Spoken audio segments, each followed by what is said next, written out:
me olvidé por completo. Bueno, muy bien. Entonces, la clase pasada en realidad llegamos a ver esto, pero si quieren lo recordamos un poquito, que era una prueba de conocimiento cero es, yo quiero demostrar que sé una determinada información, pero sin decir cuál es. Concretamente, como esto se suele hacer en el marco de problemas NP, entonces concretamente lo que yo quiero es mostrar que yo conozco cuáles son testigos, ¿se acuerdan cuando vimos máquinas de Turing no determinísticas?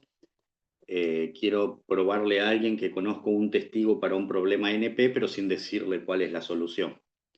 Entonces, la idea fundamental era el problema este de la cueva de Alibaba, es donde nació toda esta historia, que era básicamente una cueva que dentro tenía dos caminos. Entonces, la persona Peggy en este caso, que es el que quiere demostrar que conoce el secreto, entra a la cueva y elige uno de los dos caminos, el camino A o el camino B. Pero estos dos caminos internamente están conectados por una puerta que se abre precisamente con un secreto que podría ser una palabra clave. Entonces, la otra persona, Víctor, está fuera de la cueva y entonces le dice a Peggy, tenés que salir por la puerta A o salir por la puerta B, es decir, el camino A o el camino B. Entonces, si Peggy ya está en el camino A, puede salir tranquilamente, y si Peggy está en el camino B, pero Víctor le pide salir por el camino A, como supuestamente conoce la palabra clave para abrir la puerta que conecta los dos caminos dentro de la cueva, usa esa palabra clave, pasa del camino B al camino A y sale por el camino pedido. Eso sería en una repetición. La idea es que si uno repite este experimento 20 veces y Peggy siempre sale por la puerta correcta que Víctor le dice desde afuera, entonces la idea fundamental sería que Peggy en ese caso conoce la palabra clave para abrir la puerta que conecta los dos caminos, que eso sería lo que tiene que demostrar que conoce. Y Víctor se convence por una cuestión estadística, ¿no? Si yo le pedí 20 veces que repita el experimento y las 20 veces salió bien, como ahí tengo dos caminos, la probabilidad de elegir correctamente la puerta sin conocer la palabra clave es un medio, pero un medio repetido 20 veces es 1 sobre 2 a la 20, lo cual es una probabilidad súper extremadamente pequeña como para que haya sido por casualidad. Perdón, por los dos no estás transmitiendo la pantalla. Ah, uy, disculpas, pensé que lo estaba... No, no pasa igual nada, no pasa nada. Está bien de la por diapositiva suerte, igual. por suerte sí, no había escrito nada. Estaba solamente hablando sobre la misma diapositiva que estuvimos usando el otro día, pero gracias por avisarme. O sea, estaba hablando simplemente sobre esto, que era la misma que usamos el otro día, pero por suerte no había escrito nada.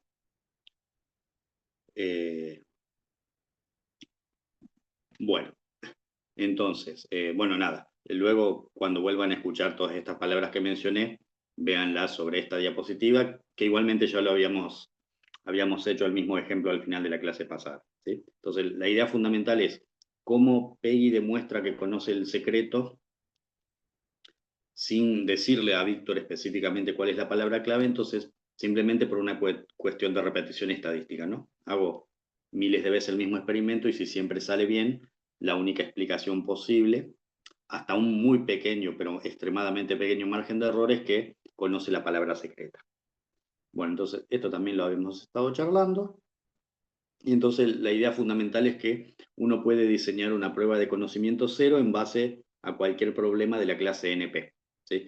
La idea es que uno tiene que tener un testigo, que sería en realidad la información que desea ocultar, ¿sí? Y el objetivo de la prueba de conocimiento cero es que yo le pueda demostrar a alguien que conozco una solución para el problema NP, pero sin decirle cuál es esa solución. Entonces, en un principio, desde un punto de vista teórico, para cada problema de la clase NP que existe, uno podría construir una prueba de conocimiento cero en función de ese problema. Y es más, en realidad incluso uno puede construir más de una, porque como van a ver las que les voy a mostrar yo a continuación, están casi todas construidas sobre el mismo problema, que es el problema del logaritmo discreto sobre curvas elípticas, que charlamos la clase pasada. Entonces, bueno, estos son los problemas más típicos que es de la clase NP que se suelen utilizar para construir pruebas de conocimiento cero. O sea, hay una cosa que llaman circuitos aritméticos que particularmente se usan en el ejemplo que les voy a mostrar, que se llama Z-SNARKs. El de curvas elípticas es el más típico de todos porque es en realidad el que ya se usa en criptografía de clave pública. Después hay otros relacionados a polinomios que en realidad terminan siendo los mismos de los circuitos aritméticos, porque en realidad, como hacer cuentas sobre circuitos aritméticos es bastante costoso, generalmente lo que uno hace es convertir el de circuitos aritméticos a polinomio. Y después hay otros que son de códigos de detección de errores, como uno que se llama, perdón, ahora se me borró el nombre, Solomon, pero se me borró el nombre del otro. Riz Solomon se llama. Sí. Ese precisamente, que se usan en los Z-Stars. ¿Sí? Bueno, esto lo repasamos luego. Si quieren les muestro directa. O vamos a hacer lo siguiente. Esto era un ejemplo que les había mostrado en la clase pasada de cómo sería una prueba de conocimiento cero, que es muy similar a la que se utiliza verdaderamente en lo que se llama el algoritmo de Schnorr.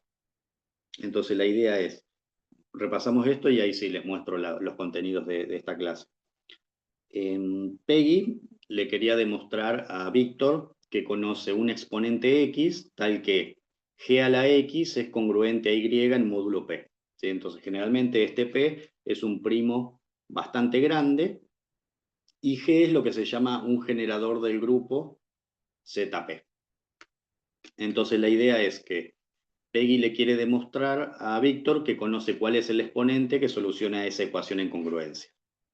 Entonces Peggy lo que hace es, tomando este mismo g, que es un dato público, elige un valor R entre 0 y P menos 1, es decir, que pertenezca a ZP, y hace esta cuenta, G a la R módulo P. Entonces, esto es lo que se llama un compromiso o un commitment.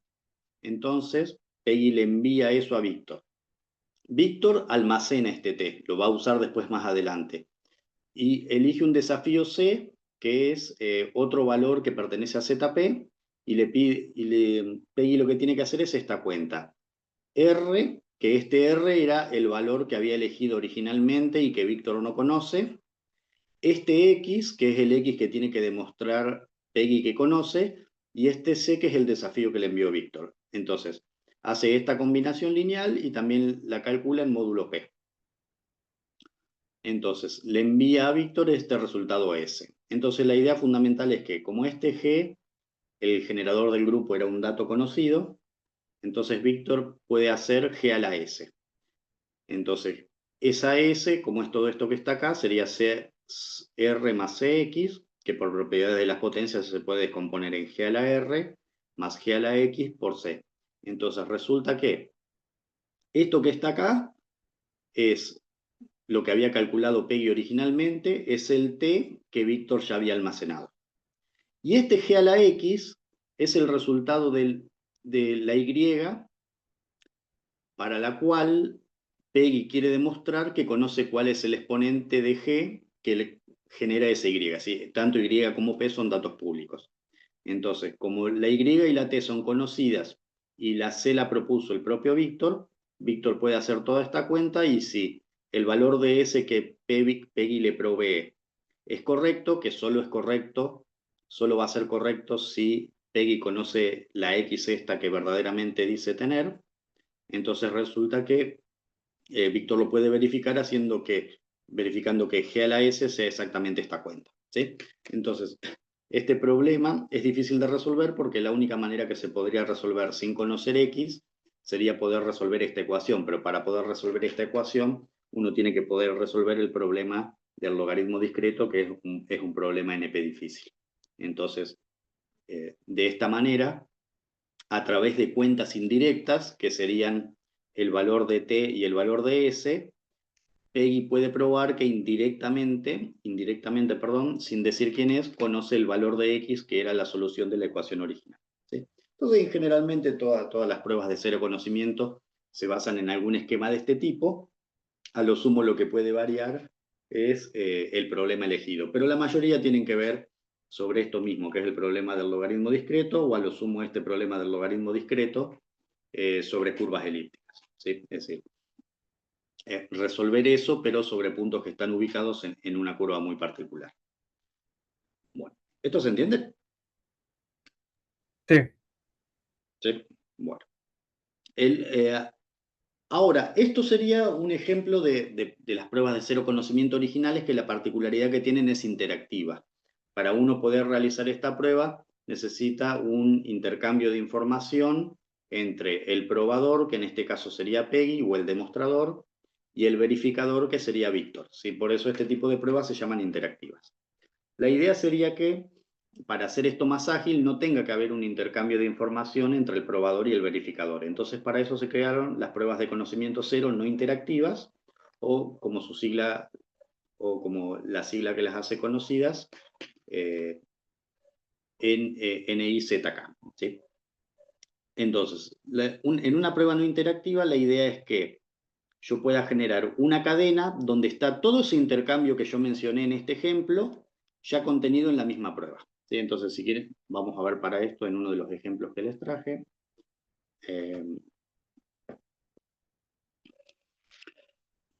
Después también, para no hacer tan largas las diapositivas, la explicación de cada una de estas está en estos archivitos aparte que les voy a mostrar.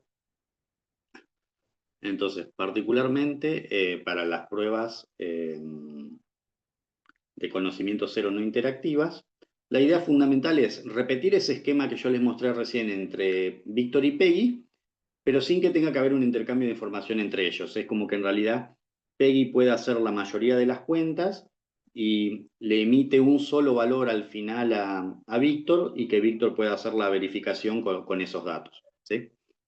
Entonces la idea fundamental es que se utiliza una cosa que se llama transformación de Fiat-Shamir, que es básicamente un procedimiento que me permite convertir una prueba interactiva en una no interactiva. ¿Sí? Entonces, la idea fundamental es, de nuevo, tengo un problema de la clase NP. Este es exactamente el mismo que estuvimos analizando recién en el ejemplo que les mostré. Entonces, yo tengo que demostrar que conozco un entero X, tal que G a la X es igual a Y en módulo P. Entonces, este P es un primo grande, que generalmente a su vez es un cálculo hecho sobre otro primo más pequeño, pero que también suele ser grande. Entonces elijo un primo Q y después hago 2 por Q más 1 y genero un nuevo primo, que ese es el que utilizo como módulo P. Particularmente, entonces esto genera un subgrupo que se llama ZP asterisco, y lo importante es que, como está generado en función de este número Q, este subgrupo es de orden Q, que es un grupo sea de orden Q, quiere decir cuando es finito la cantidad de elementos que tiene. ¿Sí? Entonces, particularmente, G genera dentro de ZP un subgrupo de Q elementos distintos. Entonces, esta I, que es en realidad algo que va a ser conocido, es la clave pública, y X, que es lo que quiero demostrar que yo conozco, pero sin decírsela al otro, es la clave privada, que es concretamente el testigo del problema de la clase NP. Entonces, como dice acá, esto es esencialmente el mismo problema que el del logaritmo discreto.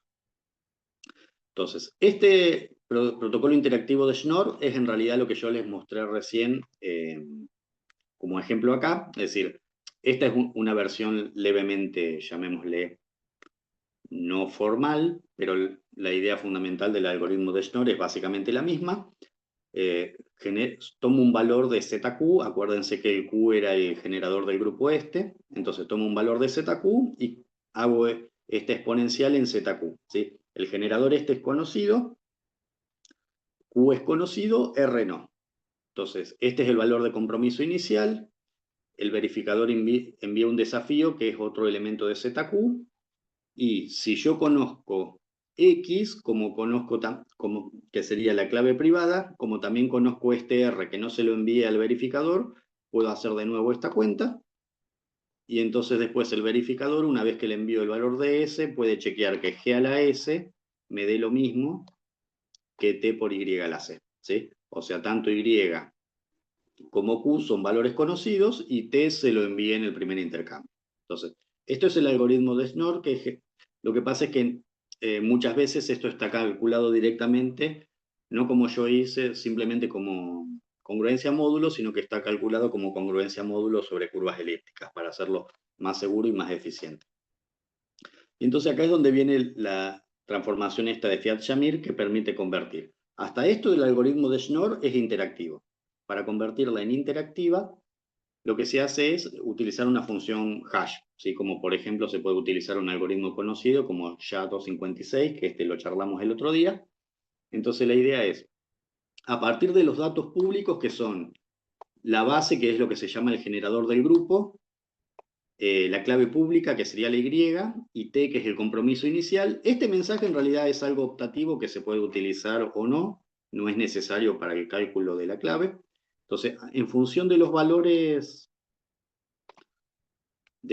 públicos, que son el generador del grupo, la clave pública y el commitment inicial del probador, yo puedo calcular lo que antes era el desafío que era, cuando era interactivo, este valor de C lo elegía aleatoriamente como un valor de ZQ el verificador. Ahora en realidad va a venir dado por un cálculo de una función hash, ¿sí? Entonces, a partir de los datos públicos, calculo este valor. Entonces, si ambos, tanto el verificador como el probador, saben cuál es esa función h, ambos lo pueden calcular por su cuenta sin tener que intercambiar nada. Entonces, la idea sería, al igual que antes, el probador calcula esto que es el commitment inicial y a partir de ese valor, que este T se lo va a enviar, perdón, me olvido que no tengo que hacer doble clic, este T se lo va a enviar al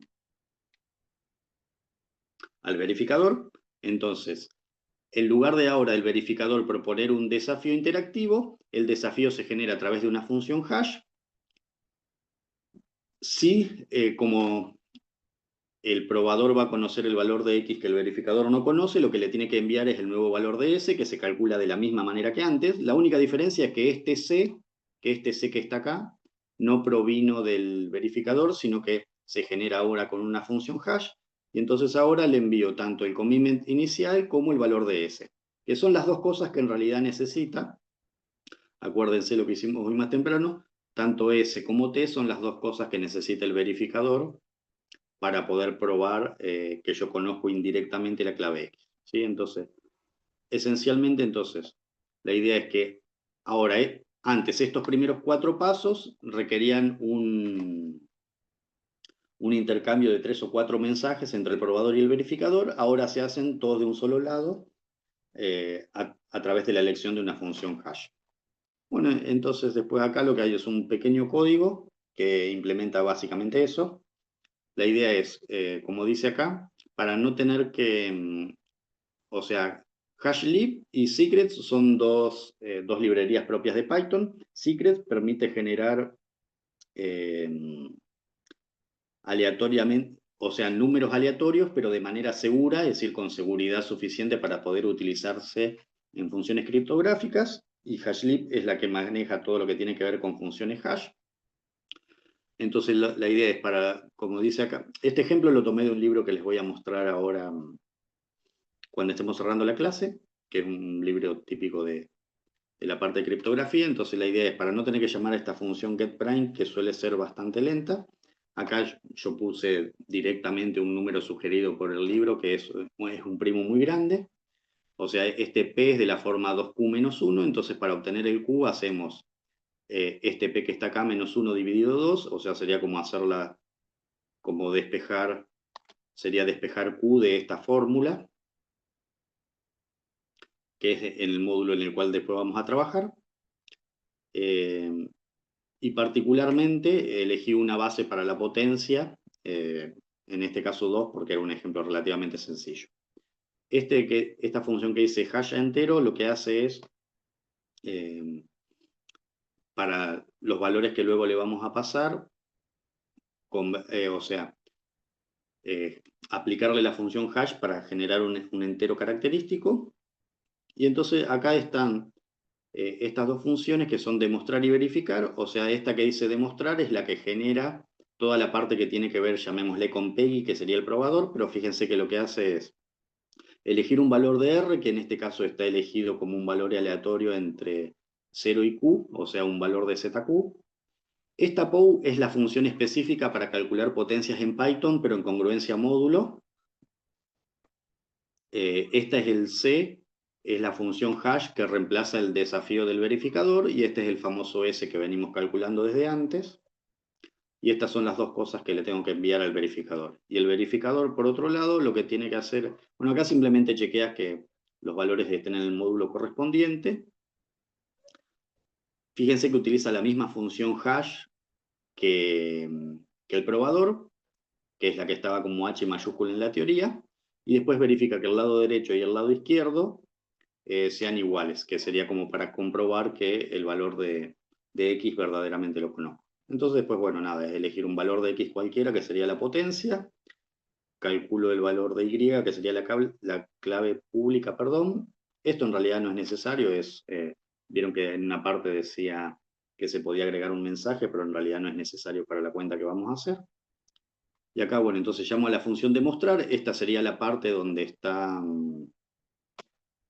trabajando el probador, y esta sería la parte donde está trabajando el verificador, y entonces, bueno, después simplemente es cuestión de verificar. Es decir, coloco el valor de X, la clave pública, y después simplemente hago la cuenta de parte del demostrador y se la envío al verificador para que compruebe si es válido o no. ¿Sí? Pero en realidad es casi literalmente una traducción de lo que estaba hecho en la teoría.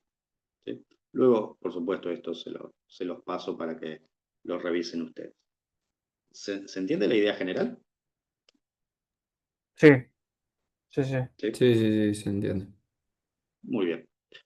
Eh, bueno, nada, acá está, que igual el otro día se los había mostrado cuando lo escribí a mano, pero esta sería la justificación teórica de por qué, si yo conozco los valores de R y de X, la cuenta funciona.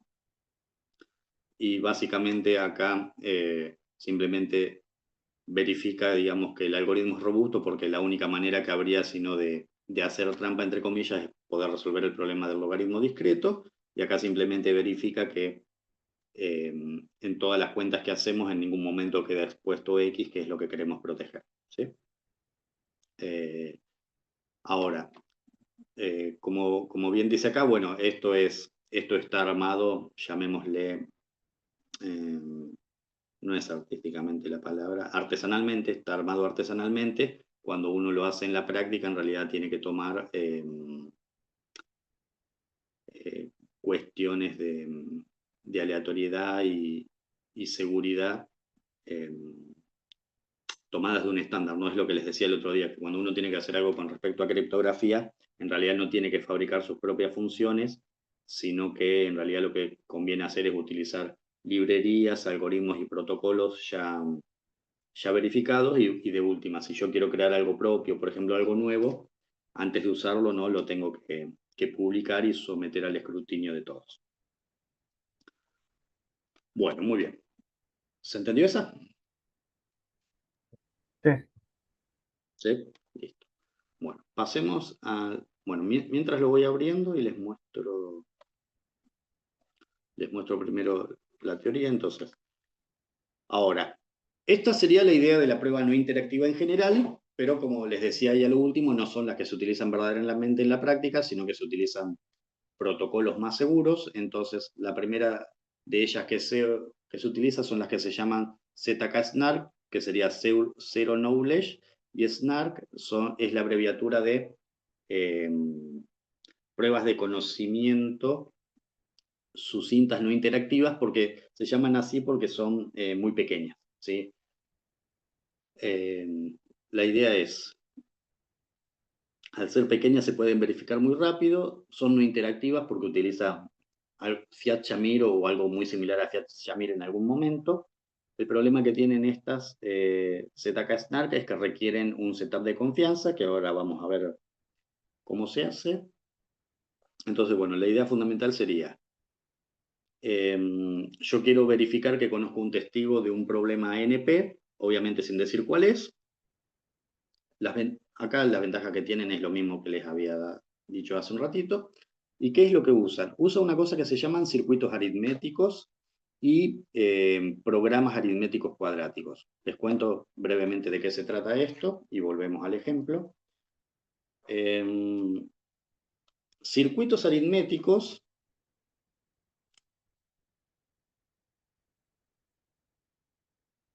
son circuitos con compuertas que pueden ser de dos tipos, sumas o multiplicaciones. Entonces, por ejemplo, si yo acá tengo, por ejemplo, tengo una compuerta que hace la suma de x1 más x2, tengo otra compuerta que hace la suma de x2 más x3, perdón, x2 más x3 no, vamos a ponerle x3 más x4. Bueno, podría ser igual x2 más x3, pero vamos a ponerle x3 más x4. Y entonces cada una de las compuertas tiene dos entradas, la que se llama la entrada izquierda y la entrada derecha, y una salida. Y a su vez esas salidas se pueden combinar como entradas de nuevas compuertas, por ejemplo, una que haga una multiplicación y emita una salida, ¿no? De acá saldría una f de x1, x2, x3 y x4, que en realidad esta lo que está haciendo es x1 más x2 multiplicado por x3 más x4. ¿Sí? Ahora, todas estas son sumas y multiplicaciones en un ZP con un P muy grande. ¿Sí? O sea, son de nuevo todas operaciones de aritmética modular. Y en realidad, cada uno de estos circuitos aritméticos en realidad se puede convertir, son un ejemplo de lo que se llama un dígrafo acíclico. Y estos circuitos aritméticos, como en realidad son costosos de manejar computacionalmente, lo que se hace es, primero se les aplica un algoritmo que se llama, si no recuerdo mal, R1CS, que lo que hace es convertir cada uno de los circuitos a forma matricial. Entonces, por ejemplo, expresa todas las compuertas que hay en el circuito como algo de la forma la matriz A por la matriz B igual a C. Y después, una vez que uno tiene esa forma matricial, se convierten a una expresión con polinomios. A se convierte en un polinomio A de X, B se convierte en un polinomio B de X, C se convierte en un polinomio C de X. Y cuando yo lo tengo expresado en forma de polinomios, ahí es donde aparece eso que mencionaba acá, que se llaman programas aritméticos cuadráticos. Y viene porque uno comienza con un circuito aritmético y lo termina convirtiendo a ecuaciones polinomiales como esta que está acá. ¿Sí? Obviamente todo esto requeriría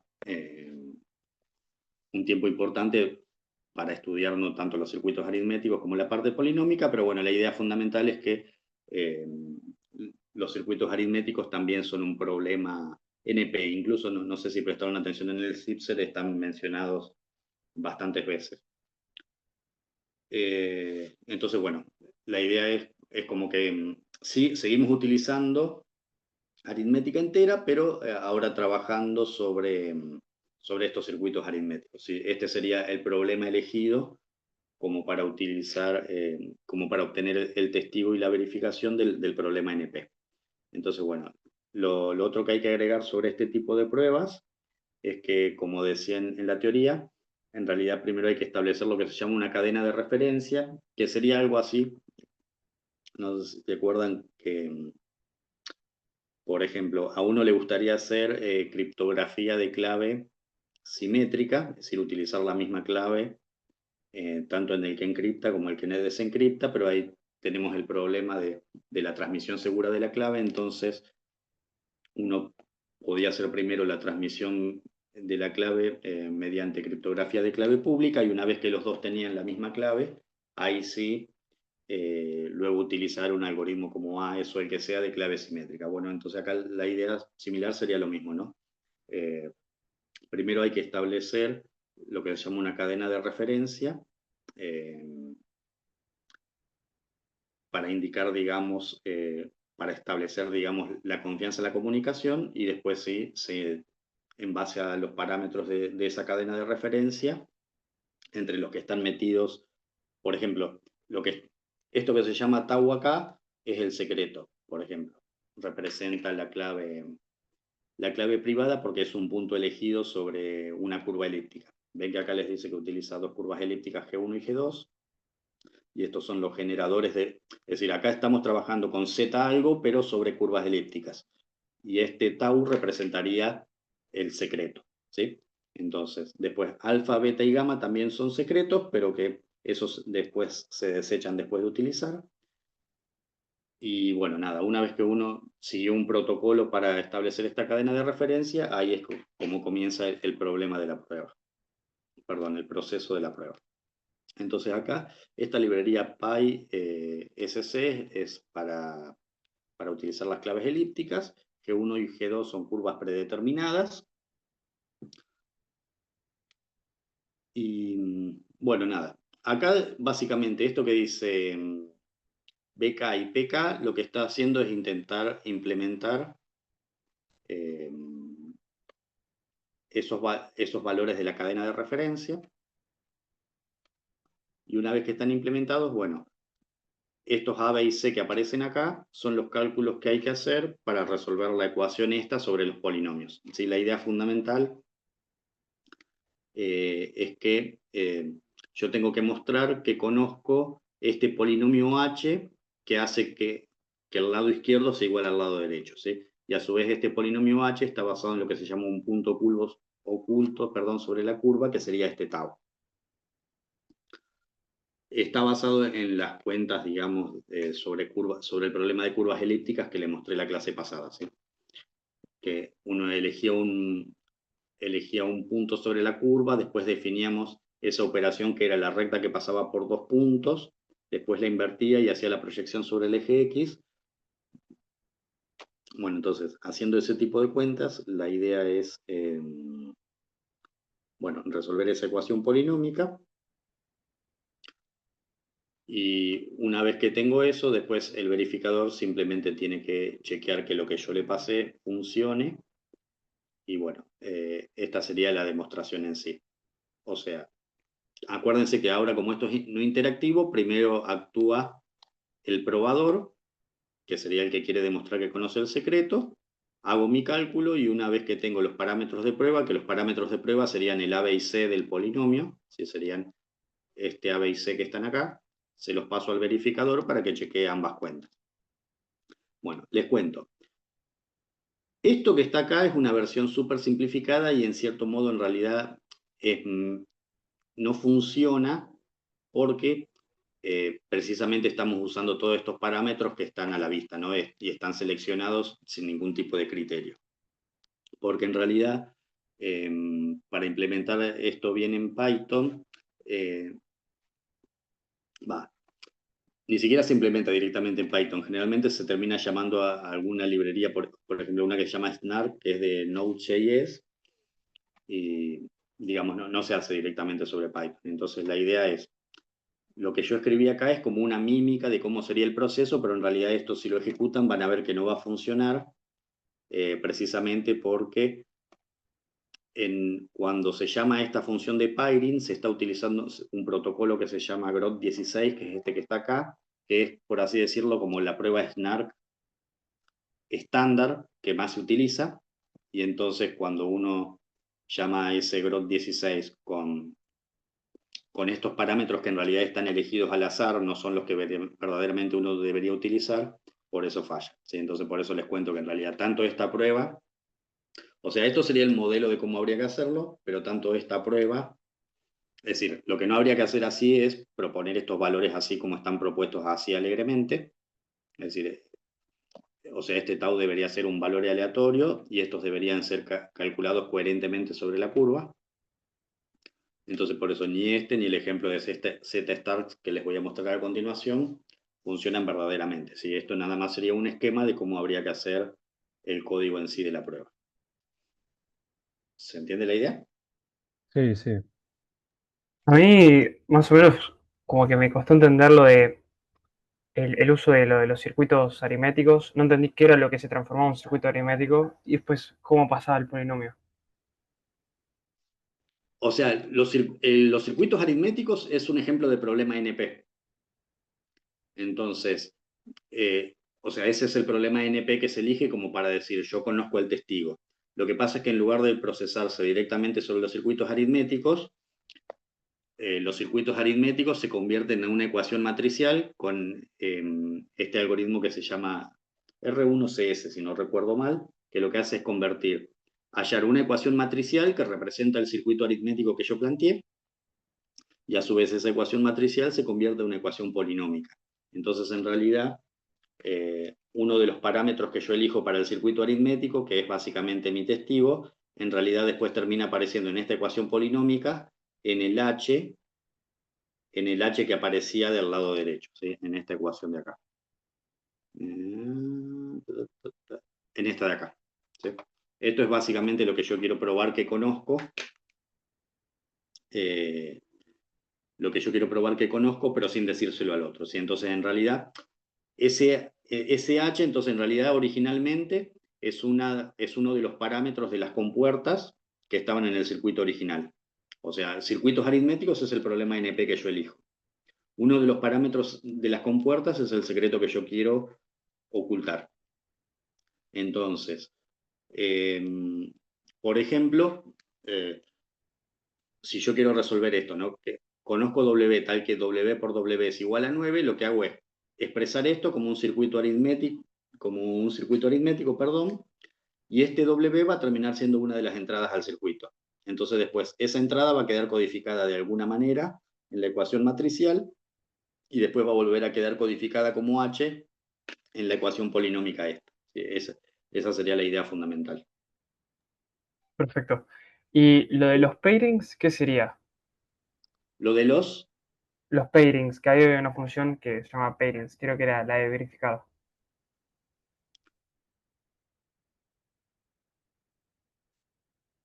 Esta que está acá. Sí, Claro, es la que intenta verificar, digamos, que los parámetros de la comunicación original, ¿te acordás que había que establecer una cadena de referencia? O sea, que los datos que le enviamos son coherentes con la cadena esta de referencia que se estableció al principio de la comunicación, como para decir que no hubo ningún intruso ni ningún cambio en el medio. ok, ok, ok, ya entendí. ¿Sí? Pero bueno, de nuevo, ¿no? Esto, ¿no? Es decir, es una versión muy simplificada, o sea, lo que está súper simplificado no es esta parte de acá. Esa parte de acá en realidad habría que hacerla siguiendo algún protocolo publicado. ¿Se entendió la idea? Sí, ahora sí. Muy bien. Bueno, el siguiente, mientras volvemos un cachito acá, el siguiente es uno que se llama Z-Starks, que bueno, la idea es más o menos la misma, es decir, es convertir una prueba, o sea, es una versión de prueba no interactiva. Lo que pasa es que estas se consideran seguras incluso, o sea, el gran problema es que todo lo que tenga que ver con logaritmos discretos o curvas elípticas, o sea, son seguras en una computadora común, pero si en algún momento se desarrolla verdaderamente una computadora cuántica, existe un algoritmo que se llama algoritmo de Shor, que es una de las cosas que si llegamos me gustaría contarles en algún momento. El algoritmo de Shor permite romper todo lo que tenga que ver con logaritmos discretos y curvas elípticas, entre otras cosas, también con factorización de primos grandes. Entonces, a diferencia de las anteriores, que estaban basados en cierto modo en aritmética modular, por más que eran sobre circuitos, estas se consideran seguras porque utilizan hashes en lugar de curvas elípticas, ¿sí? Y también eh, son, bueno, acá me faltó volar una H de la traducción inglesa. También, digamos, la parte la generación de lo que le envío para luego verificar es lineal y esta es polilogarítmica, o sea, son mucho más eficientes de implementar. Sí, lo que tienen es que son más grandes y para ver más en detalle lo que hacen, la idea es, bueno, la idea general es la misma que antes, ¿no? Es una prueba no interactiva donde yo quiero convencer de que conozco a alguien, algo, perdón, sin probar, y luego, o sea, tomo como base una prueba interactiva y la convierto en interactiva con Fiat-Shamir. O sea, esa parte es más o menos común a todas. Tenemos el mismo problema de siempre. La parte... Ah, no, volví a abrir la de... Ah, por eso esa parte me resultaba rara. Esta es la que les quería mostrar. Me parecía que había puesto una introducción distinta. Bueno, esta parte sí es la misma de siempre, o sea, porque son pruebas de conocimiento cero, transparente y todo eso. Esto es lo que cambia, esto es la base matemática. Las Z-Starks básicamente lo que hacen es, vamos a tomarlo directamente con el ejemplo. Supongamos que yo quiero probar que conozco un W tal que W al cuadrado es igual a 9. Entonces la idea sería, en el paso inicial comienzo con el valor de W, en el segundo paso calculo W al cuadrado y lo que yo quiero probar es que el valor de 1, que sería W cuadrado, es igual a 9, y el valor original, a su vez, o sea, este W cuadrado, que es el valor de 1, es igual al 9 que tengo acá, y a su vez este W al cuadrado es lo mismo que hacer el cuadrado del paso anterior. Entonces la idea es que voy a buscar un polinomio tal que la función en 0 valga W y la función en 1 valga W cuadrado.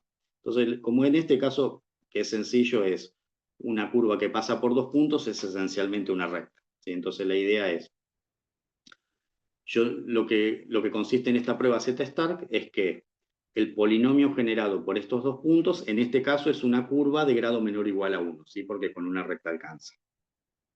Entonces, ¿cómo funcionaría? En este caso se elige un primo de lo que se llaman primos de Mersenne, o sea, en realidad son primos que son de la forma 2 a la p menos 1. ¿Sí? Donde, o sea, p es un primo y yo calculo 2 a la p menos 1 y eso me genera un primo nuevo que se llama primo de Mersenne. Entonces, lo que yo quiero mostrar es que W al cuadrado satisface el objetivo va a ser el valor que yo le voy a pasar. Bueno, entonces la idea es, como sé que en este caso particular, como sé que estoy buscando una recta, está hecho manualmente, ¿no? Estoy buscando que el coeficiente independiente sea 0, y entonces si el coeficiente es 0 de la recta, bueno, acá me faltó la W, de acá puedo despejar que A1 vale W al cuadrado menos W. ¿Sí? Eso sería despejar los dos coeficientes del polinomio directamente de la recta que sé que estoy buscando. Entonces, esos coeficientes se los paso al verificador y el verificador simplemente chequea estas dos cosas que estaban puestas acá. ¿Sí? Ahora, en este caso,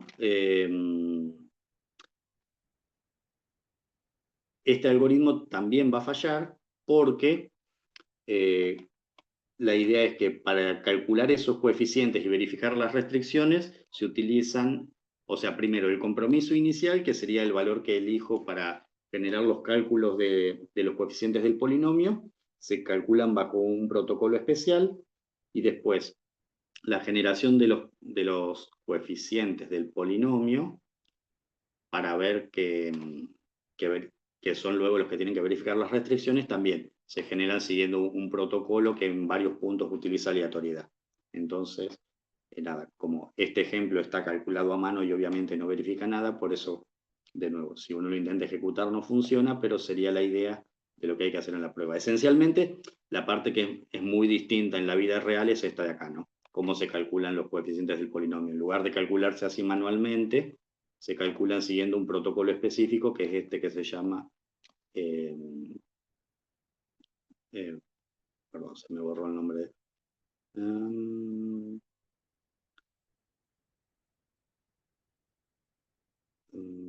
bueno, ahora después les digo, se me borró por completo el nombre son dos tipos.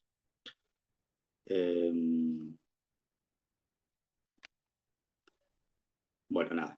Es decir, la parte de la verificación sí es simple como figura acá, lo que es mucho más complejo es la generación de los coeficientes del polinomio. ¿Sí? Entonces la idea fundamental sería, en función de mi testigo, la idea es generar un polinomio particular con unos coeficientes específicos, que esos coeficientes solamente van a ser correctos si yo conozco el verdadero testigo. Entonces la idea es generar esos coeficientes y pasárselos al verificador para que haga una serie de chequeos que van a ser correctos solamente si yo conozco verdaderamente los coeficientes. ¿Sí? Pero bueno, de nuevo, la verdadera, la, la verdadera clave de todo esto es cómo calcular los coeficientes, y el cálculo de esos coeficientes sigue siguiendo un protocolo específico, así como vimos el otro día, no sé, por ejemplo, ya 56 o ya 3 tenían una serie de rondas de cosas que había que repetir.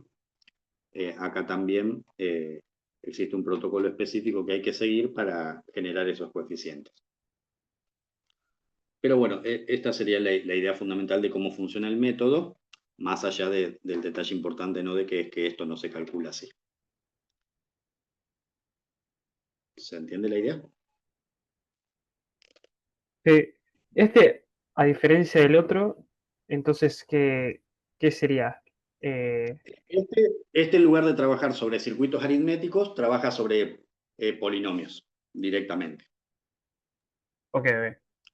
Y ahí es donde Eh, necesita el protocolo ese para ponerse de acuerdo con lo del claro, polinomio. genera el protocolo, o sea, este no requiere ponerse de acuerdo al principio, pero sí, lo que sí requiere es seguir un protocolo específico para generar, una vez que yo tengo el testigo que le quiero demostrar al otro que conozco, y en función de, o sea, hay unas, el ejemplo que estaba acá era muy sencillo porque para llegar hasta el valor que yo quería demostrar, básicamente tenía que hacer solamente dos cuentas, ¿no?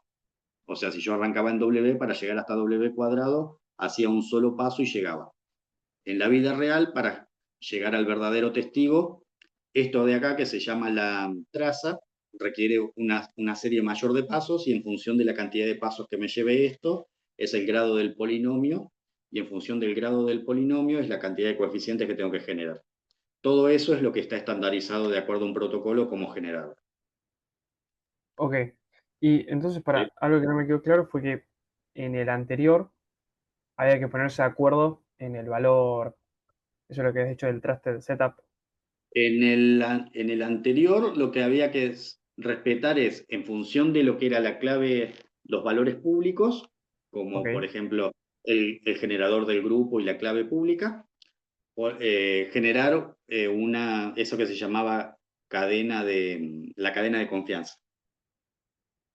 Entonces después, los parámetros que yo le pasaba, o sea, como esa cadena de confianza era común a los dos, antes de hacer la cuenta de la verificación, chequeo los parámetros de confianza como para verificar que viene de la persona que yo estoy esperando y que no hubo alteraciones. Perfecto. ¿Sí? Este otro en realidad no requiere esa cadena de confianza al comenzar, sino que está todo embebido en los coeficientes que se calculan del polinomio, bueno, de acuerdo al protocolo este. ¿Sí?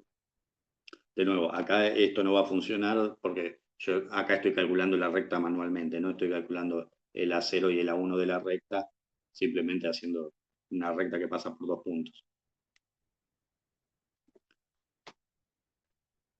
Bueno, y el último que falta de estas pruebas de conocimiento cero son estas que se llaman, mientras la voy abriendo, bulletproof, que en realidad ni siquiera me molesté en ponerle una traducción al nombre, pues es bastante común que también en castellano se las conozca así, llamémosle prueba de viñeta si quieren de alguna manera. De nuevo, son pequeñas, no requieren setup de confianza, o sea, las únicas que requieren setup de confianza son estas, las ZK Snarks. Y estas se utilizan, la importancia de estas, o la utilización especial de estas, es que se utilizan para probar que un determinado número está en un cierto rango de valores. ¿Sí? Es decir, yo quiero probar que algo está comprendido entre 0 y 10, por ejemplo, mi testigo es el 5, y yo quiero probar que el 5 está comprendido entre 0 y 10, pero sin decir obviamente cuál de los números que están comprendidos entre 0 y 10 es. Lo único que quiero probar es eso. Entonces, la idea es, si yo tengo un número que se puede expresar en n bits, entonces la idea es que yo quiero probar que mi número está, por ejemplo, entre 0 y 2 a la n, ¿sí? Sin revelar cuál es el número. Entonces, para eso se utiliza una cosa que se llama compromisos de Petersen y argumento del producto interno. Entonces, el compromiso de Petersen es algo similar a lo que se utilizaba en la prueba de Schnorr. O sea, esto está calculado de nuevo sobre un grupo sobre una curva elíptica, pero la diferencia fundamental es que antes hacíamos solamente B por G, es decir, hacíamos simplemente el múltiplo de un punto. Acá hacemos la combinación lineal, una combinación lineal a partir de dos generadores distintos. Entonces, la idea es que si el número está en el rango deseado, se puede deducir, ¿no? Obviamente acá está puesto directamente, hay una deducción previa, que los AL son los bits que representan mi número, el que yo quiero probar que está en el rango, y el otro es simplemente, bueno, acá me quedó mal, luego lo corrijo el látex, pero el otro es simplemente, el que dice AR es el número AL original menos 1. No se nota bien, ahora después corrijo la versión en látex. Entonces, estos son dos números que verifican que la diferencia entre los dos me tiene que dar 1 a la n y la multiplicación entre los dos me tiene que dar 0.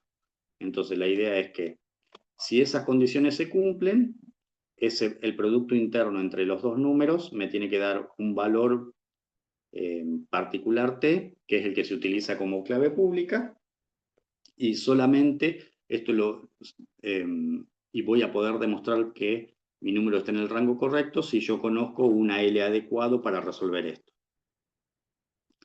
Bueno, este obviamente no es una versión súper simplificada, pero la idea fundamental sería, esta sec de acá, que está acá, es una curva elíptica particular, que creo que la escribí más adelante. Ah, sí, es esta que está acá. O sea, esta que dice sec 256K1 es esta curva elíptica, que es una de la que yo le había mostrado el otro día, que eran y cuadrado a x al cubo más b. Entonces, la idea es, acá simplemente lo que se hace es, eh, a partir de un hash cualquiera, o sea, acá yo puse bulletproof h, pero ahí podría ir un string cualquiera, a partir de ese string se genera un punto de esta curva particular, y después el probador lo que hace es, lo que quiere verificar es que, bueno, que el valor está comprendido en este caso, como dijimos, en 3 bits, podemos llegar como máximo hasta 8. Entonces, simplemente yo quiero demostrar que está comprendido entre 0 y 8. Bueno, este compromiso de Pedersen, creo que no escribí el algoritmo. O sea, solamente dije a reglas generales qué es lo que hacía, pero bueno, la idea es que este valor,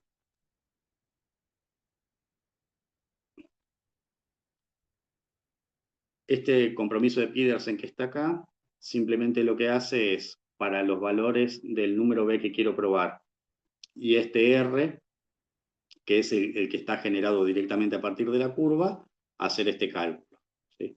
Entonces, después el verificador simplemente va a crear el mismo compromiso. Bueno, y si todo esto funciona, el algoritmo, el valor, el punto reconstruido de la curva con el punto de compromiso tienen que ser iguales. De nuevo, ¿no? Acá habría que ver en mucho más detalle toda la teoría esa de producto interno y el algoritmo de Petersen, pero bueno, la idea fundamental es esa.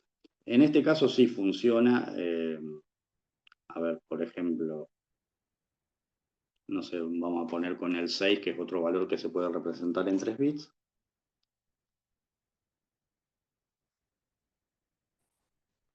Se va a tomar un tiempito.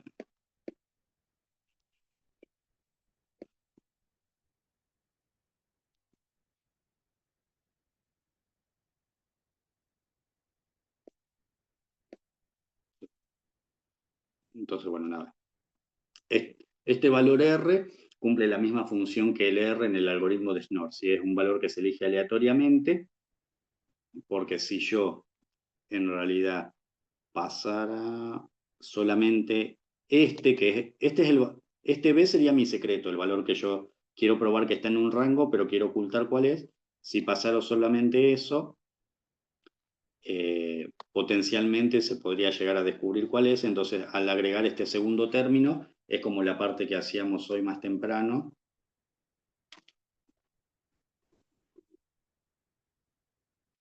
Esta parte de hacer R más C por X para agregarle al X que ya estaba oculto, agregarle una segunda capa de ocultamiento a través del segundo valor R, si es lo que permite mantener oculto el valor que no quiero que se haga público. De nuevo, ¿no? Quizás sería más lindo estudiarlo con un mayor de detalle de la matemática que funciona atrás, pero bueno, aunque sea para que conozcan el método, cómo funciona, esta sería la idea.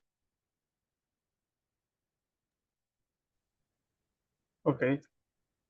¿Sí? Los links a los collabs los podrías subir después, Fernán.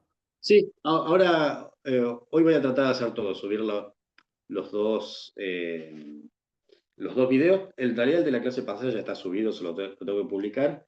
Y este, como no es tan largo, calculo que en un rato va a estar. Subo los dos videos y también pongo todos estos archivos. Bueno, en la clase pasada no habíamos hecho ninguno, así que serían los de la clase de hoy. Le subo todo esto. Y bueno, nada, después simplemente en las diapositivas quedaban algunas cuestiones generales de cierre. O sea, ahora Juan, después la idea es que les muestre algunas aplicaciones de esto sobre blockchain. Esto lo pueden revisar ustedes tranquilamente, son aplicaciones teóricas en qué se usa. Estos son los papers en los que fueron surgiendo todas estas cosas.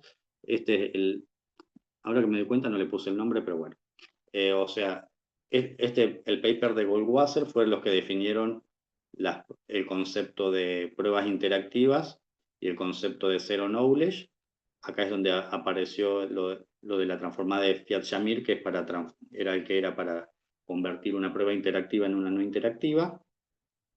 Esta es una demostración teórica de que uno puede crear una prueba de conocimiento serio a partir de cualquier problema en NP. Este fue el primer ejemplo de SNARK y este es el de Groth que yo les mencionaba, que es en realidad, por así decirlo, el SNARK más utilizado. Y este fue el primer ejemplo de un Z-stack. Ahora que me estoy dando cuenta en estos libros que están acá, si bien están todos buenos, este particularmente es uno que me dijo Juan Bono, que estaba bueno para agregarlo, y ahora que me doy cuenta me olvidé de poner precisamente el que yo usé para mostrarles todo esto, que es este que está acá. Este de Katz y Lindell. En realidad los materiales para las clases estas los saqué de este.